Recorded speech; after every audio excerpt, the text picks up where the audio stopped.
Happy Sunday, guys. Welcome on another episode of Appetite for Collectibles. On this lovely Sunday, we have Nick Jameson himself from the Clone Wars 2D micro version. That was, I have to say, it was probably one of my favorite Star Wars cartoons in a very long time. It was the introduction for me for Clone Wars, as it was an introduction for you guys as well. And yeah, how's it going, Nick? Hey, Nilda. Good to be with you. How are you doing today? Very good. Very good. I have to say, I did my deep research on you, and besides Star Wars, I wasn't shocked that you were in the band Foghat. Yeah. That's awesome. Mm-hmm. I actually love the song Slow Ride because they play it in one of my favorite movies. It's called Dazed and Confused. So they play that song a lot. They do a lot. Yeah. It's all over the place. So you had joined that band in 1975? Yeah. I told them I'd do it for a year. I was already producing them. And they and their bass player parted ways, and they asked me if I could play bass. I lied and said yes. And I'm a fast learner. And yeah, I said I'd do it for a year because I was doing other stuff. You know, I was engineering and producing other kinds of music. I was playing other kinds of music, and I just didn't want to be on the road or tied up any longer than that. But it was a good year. We did some good stuff. Nice. Do you since you've done music and voice acting, which one do you prefer? I guess I would have to say music, because voice acting, you know, I'm doing other people's stuff, which it's always fun. I like voice acting a lot. Music, you know, I'm mostly doing my own stuff. I mean, aside from my blues band, where we do blues, you know, I'm working on stuff that I write, you know, that kind of stuff. So you get more of like you get more creative. You have more of a, you have more control of being creative as in music as opposed to doing voice acting. Oh yeah, I would say I get plenty of chance to be creative in voice acting, but just in terms of what the material is, you know, I'm working with something somebody else has created, and I'm bringing my, you know, my chops as far as coming up with different voices and acting and stuff like that. So it's a lot of fun. I don't mean to denigrate voice acting in any way, shape, or form. It's been very enjoy it. But you know, it's I do like creating my own stuff from the ground up. Okay, I like that. Now, when you were younger, what was your dream of what did you wanted to become as an adult? An astronomer. Then I found out I had to learn math and be good at math, and I dropped that. And you know, but really music most of my life, aside from that brief moment. Yeah, I was want to be a musician. Then I got into acting through a series of weird circumstances, and I did that for a long time. Now I'm kind of doing everything, you know. That's nice. So you're a jack of all trades. Yeah. How did it come to be for you to be a part of the Star Wars saga? Because you've done a lot of stuff in Star Wars. I saw you've done voice acting for quite a few things. Yeah. I got hooked up with LucasArts. The first thing I ever did was a LucasArts production. I think it was Indiana Jones and the Fate of Atlantis. Mm-hmm. This is in the dawn of video games with actual voices on them. In fact, when they advertised that they were looking for people, oh shit! Just knocked the cup of tea over. Sorry. They called them talkies. So we're looking for people for talkies. I said, what is that? You know, and then I found out about it. I went down there, and a wonderful director named Tamlin Barra was directing it, and I had a great time. And I kept getting involved with other LucasArts projects and other projects that Tamlin was working on. Her and her assistant Chris Brown, who's now director in her own right, and a very good one. And so yeah, Kitty, you're not part of the show, baby. Come on. um, yeah, so I got into it through that. It was my very first thing, and they were the very first company I worked for, and we've had a good relationship over the years. We've done a lot of you know games with them of all kinds, especially the Star Wars stuff. Now, were you ever a fan of Star Wars yourself? Oh, sure, yeah, yeah. No, I remember when it first came out, I was blown away. I always liked it. I was a big Joseph Campbell fan, and I heard that Lucas was into Joseph Campbell. A lot of the stuff was kind of modeled around a lot of Joseph Campbell's ideas. Um, Hmm. and so I really dug it, and I still do. Now, getting the role for Sheev Palpatine, that must have been exciting because Emperor Palpatine is a what is it? It's a big shoe to fill. Oh yeah, it is. And yeah, it's a lot of fun. He's a great character. Ian McDermott, of course, is just brilliant. And he created that. I just kind of took it over for those particular projects. And yeah, I was really, I got to listen to a lot of his work and try to match it, and then try to come up with my own read on you know what the text was that I had to work with, and it was a fascinating process. And also doing the senator when he was Senator Palpatine, Hmm. um, whole different voice, whole different attitude. It was really fun. Yeah, I've always found it fascinating that even though it was, Emperor Palpatine and then Sheev Palpatine were the same person, how he changed his voice to kind of give them their own personalities was always quite interesting to witness, even with animation and in the live films. Yeah, I can't remember how that transition happened physically and vocally. I always assumed that he got hit by some laser or something, got some damage in some way. Maybe there's something in the plot that I don't know about. But yeah, they really are completely different characters. Yeah, they really are.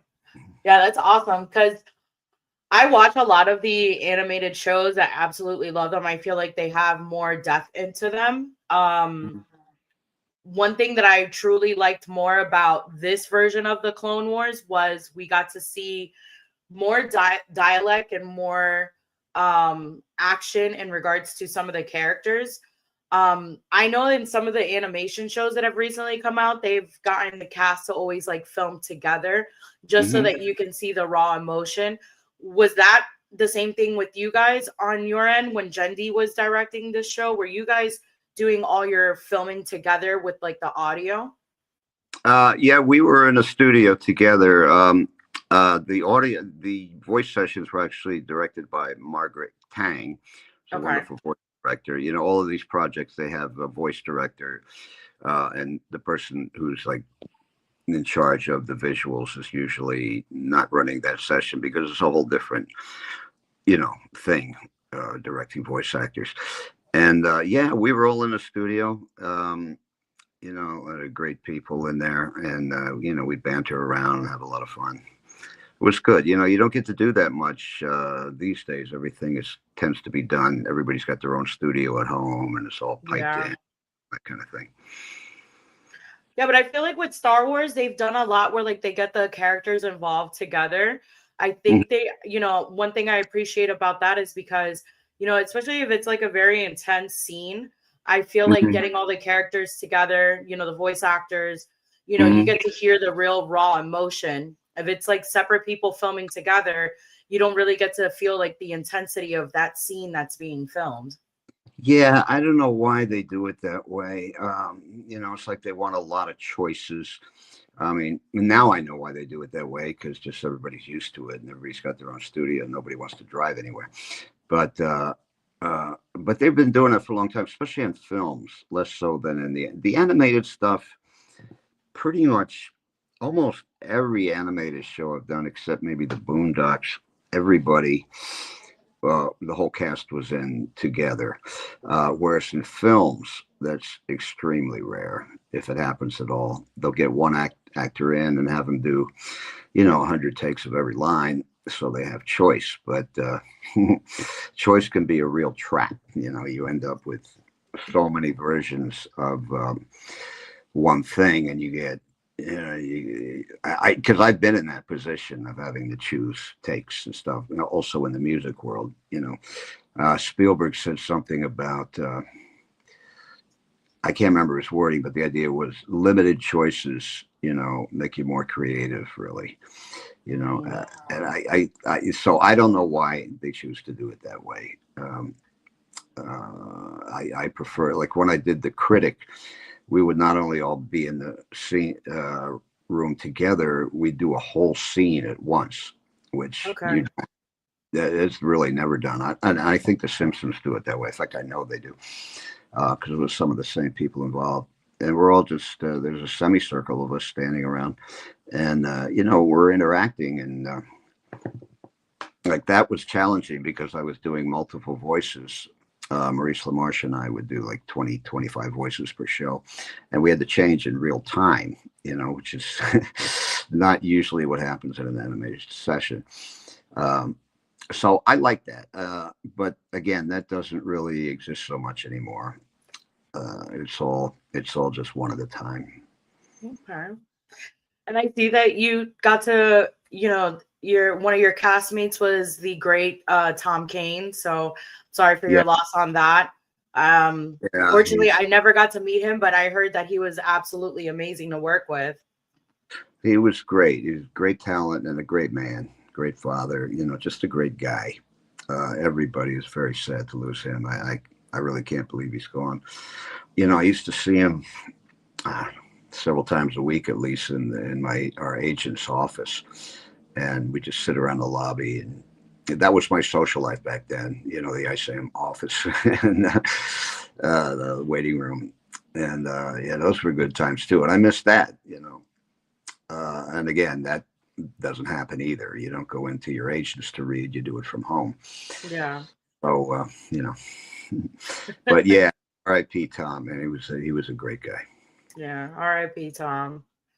Um, if asked, would you go back and do Sheev's voice again? Palpatine's voice? Yes. Oh, of course, yeah. Do you sometimes like have have yourself speaking like him from time to time, like when you're at home, like just wanting to like joke around, do you sometimes like talk in your some of your character's voice? Not that one because it's hard on the throat. I don't usually do my characters. You know, I do other people's characters. I've been walking around doing Richard Pryor for the last week or so for some reason. Oh Just got wow. a Richard Pryor kick doing Mudbone and stuff.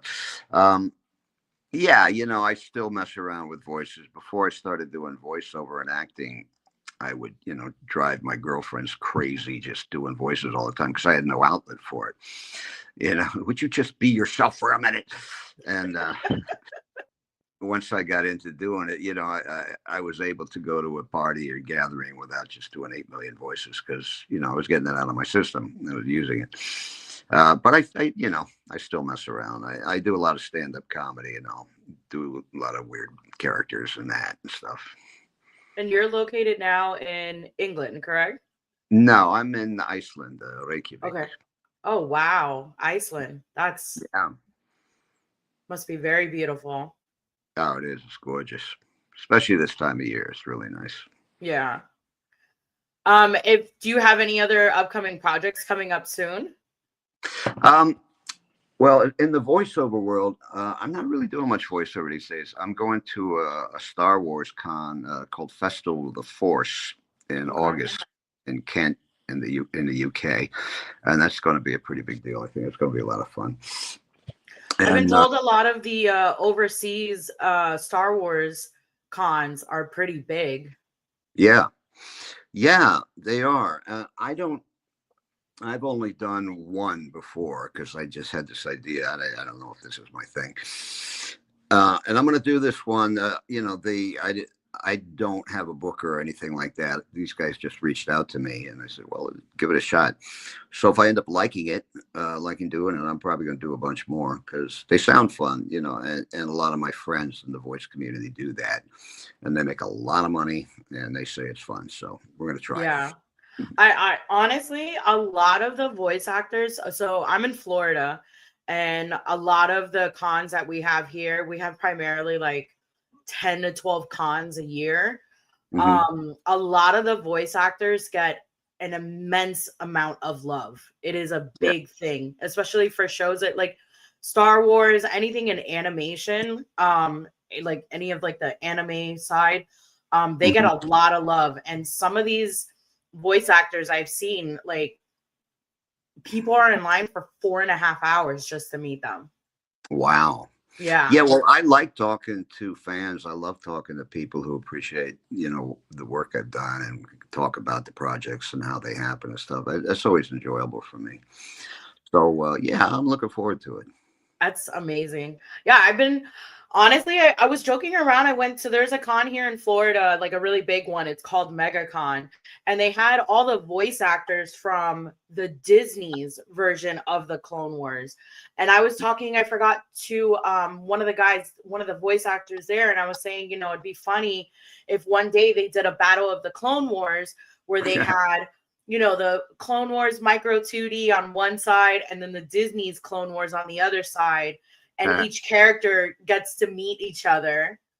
And you can get your, anything signed from both sides. And like Yeah. I said to you, honestly, like my introduction to the Clone Wars was the Gendi version. And I Mhm. absolutely love it. I have it on DVD. I have the books for it. Um, and yeah, it was like it was my version of a Saturday morning cartoon. I'd wake up, I'd put it on Yeah. Comedy Central, and I'd Hmm. watch it and laugh because it wasn't the type of Star Wars that I was used to watching with like the Disney version ones, but this one had more like depth to it. Like I said to you before, it had more action, and I just truly loved it watching it, and I still love it as an adult. Yeah, we should get together, do a rap battle or something between the Yeah, characters. that would be funny. Mhm. So, if you had any advice for anyone who wanted to get into voice acting, what kind of advice would you give to them? Boy, that's tricky. I would say first of all, you got to love doing it. Love doing it to where you're just doing it all the time and you've always wanted to do it. Because otherwise, if you really don't love the hell out of it, you're not going to work hard enough to be competitive. Because it's a very competitive business. A small group of people do all the animation and stuff. But if you love it and you work hard, it's a great thing. I'm concerned, as everybody is, about AI, because AI is eating up so much stuff. Half the videos on YouTube I see are it got AI voiceovers to them because Yeah, they don't have any money. They don't want to hire anybody. Rather than having a friend do it or do it themselves, they use AI. And I'm worried about that creeping into our business. The unions are taking steps to prevent that, but a lot of stuff is done non-union, unfortunately. So we'll see. Uh, but I would imagine it's probably even tougher now than it was. But again, if you love it, give it a shot. That's what I say. If you sort of think it might be fun to do, maybe, and you'll try it, that's not enough. You won't work hard enough to beat us. To take yeah. jobs from us. You got to really love it. Yeah. No, I've had this conversation with few of the guests that I've had on my show, and we've talked about that there needs to be a better protection for actors, voice actors, even musicians, because there's people out there making music using AI. I know, Um, horrible. it's terrible. I'm against all kind of generative AI. I really am. It's death to creativity. Somebody told me, I think, or they didn't tell me, I think I saw it on Rick Beato, that all the Nashville writers are using AI. They're using ChatGPT when they write, which makes me want to vomit. I mean, Hank Williams must be turning in his grave. You know, Hmm. the idea of using AI to write songs, art is supposed to be one human soul touching another human soul, not some algorithm manipulating your emotions or something. Yeah. So if you need ChatGPT to write songs, you can't write songs. I don't care who you are. It's just I think it's terrible. And of course, you got people, groups, fake groups, AI groups, not high in the charts and Spotify and stuff. And I tell people who are into this, you grew up on, Bob Dylan or whatever era you're from, and the Beatles or, Oasis or wherever you come from. Would you want your kids growing up on AI music, because they're not going to have the experience you had of being touched by, the inner life of another artist. Yeah, You, I you, you're fully going to be agree. you're going to be manipulated by some soulless algorithm, that's manipulating your emotions. You're not having a real emotional response. You're letting somebody manipulate you. They're like hypnotize you almost. And yeah, so I'm very much against generative AI in all Yeah, forms. I agree. I don't know, like one of my favorite singers of all time is Jimi Hendrix, and Mhm. one of my favorite songs or lines from him is from Voodoo Child, where he says, "I was standing next to a mountain and I chopped it down with the edge of my hand." Yeah. I feel like no AI version or song could ever make anything like that. The first time Well, I heard that lyric, I was like, this was amazing. well, you know what? They can now because they stole that. Every Hmm. artist that's ever been out there, AI steals from. That's what it does. Is plagiarism. It trolls the universe, the online universe, cyberspace, and it just steals from everything. So when you tell it, write me a lyric like Jimi Hendrix or Bob Dylan, it's gonna, it's stolen so much of that stuff. It's digested. It's just gonna spew it out at you, but it's not coming from a real place. Yeah. It's not. That's not. That's not Jimi Hendrix talking to you. That's a robot. And so yeah, back then, if there was, if Jimi Hendrix didn't exist, you probably would not hear that lyric from an AI. But because Jimi Hendrix exists and AI can plumb his brain from top to bottom, they could do a good fake Jimi Hendrix, and maybe even convince a lot of people. Yeah. Like I said to you before, I hope there's some sort of like stricter, like even one of my followers right here said it. He goes, there really needs to be more restrictions on AI. I hope they do that. He also said, well Yeah, said, Nick. yeah, and I hope there's a fan reaction to this. Uh, I know there is some. A lot of people are just like, man, this is terrible. I don't want to listen to this crap. I want to go out and see a live band. And that's kind of almost what's left. I mean, as far as making money for musicians, it was already what was left, live music. Yeah. Um, because, with all the streaming and everything, artists don't get paid hardly anything for that stuff. So you can't, unless you're a superstar, you don't make a whole lot on streaming and stuff like that. So it's come back to live music. And I think this is going to be another reason that people will appreciate live music more. Of course, you probably had people using AI generated crap, like they used to use, like they used to use live lip syncers like Millie Vanilli, who's been in the news recently. Yeah. So there's always been fakery going on, but this is next level fakery. And I really hope anybody who considers himself a creative person, an artist, just leaves that stuff the hell alone because you're selling your soul. You're selling your soul to make an impression, and that impression is not real. You're not Yeah. impressing people the way John Lennon or Paul McCartney did. You're not impressing somebody the way Jimi Hendrix did, or Muddy Waters. You're impressing them with fakery. You know, and who Yep. wants? I I don't want agree. it. We got JT Lovecraft says, keep this guy away from Anakin. He goes, a great listen, by the way. Well, Nick, I appreciate you hopping on.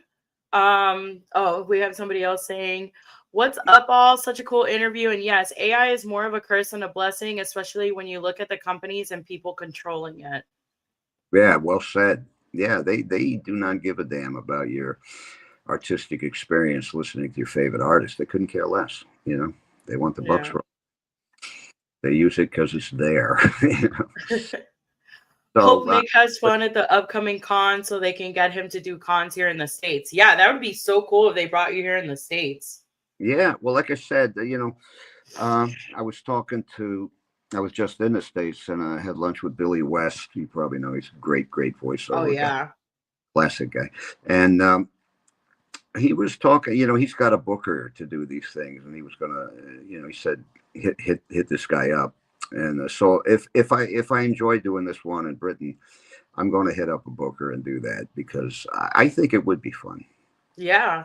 And honestly, like I said, I've never seen a convention with any of the cast from the Star Wars Micro 2D, and someone like me and a couple of friends of mine who I know that we're Mhm. big fans of it. I would love to see all of you guys together. You, Matt Lucas, unfortunately Tom wouldn't be able to, but some of the old castmates from that show, it would be amazing because I know a lot of people would enjoy that.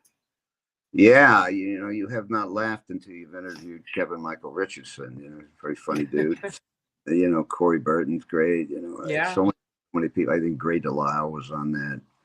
Yeah. I'm leaving people out, and I apologize. It's been a long time, but yeah, it was a killer cast. James Yeah. Arnold Taylor was there. I know that. Yeah. Yeah, and it's funny, talking about James Arnold Taylor. I've seen him multiple times at other conventions, and like one time that I did get to meet him and he signed something for me, I actually had him sign the Obi-Wan from the Micro, and he just looked up at me and he was like, "How do you know this?" And I was like, "This is my Clone Wars." And he's like, "I don't get too many of these." And I told him, I said, "I think it would be great if you guys all did a reunion together because I think it'd be funny to get like the two sides." And he's like, "Yeah," he's like, "I've mentioned that quite a few times." He's like, "I think it would be great." So I'm manifesting it now since we've talked about it, that happens. If you Yeah. enjoy this convention that you're going to, and then you guys actually want to go and do one. Yeah, well, yeah, it would be great. The one thing I concerns me a little bit is every Star Wars fan knows more than I do. Because I did this stuff, but these guys, they research it. They do the deep dives, and people are asking me about, characters I don't remember playing. Like some character that had 3 lines in a Star Wars game. It's like, dog, I don't know. I can't tell you. But You're like, "I've done so many of them." yeah, you do. So when you do the games, when you do voiceover in general, you do so much stuff. It's really hard to keep all the details in your mind. But I'm sure I'll get a good education at Festival of the Force. I'll come away knowing more than I did. You Mhm. should do a little bit of research so at least you could just be like, "Yeah, yeah, yeah, I remember that." Yeah, well, I don't want to fake anything. You know what I mean? I'm Yeah, I'm no. happy to have them educate me. I think they'd enjoy it. Yeah. I mean, I'll tell you something.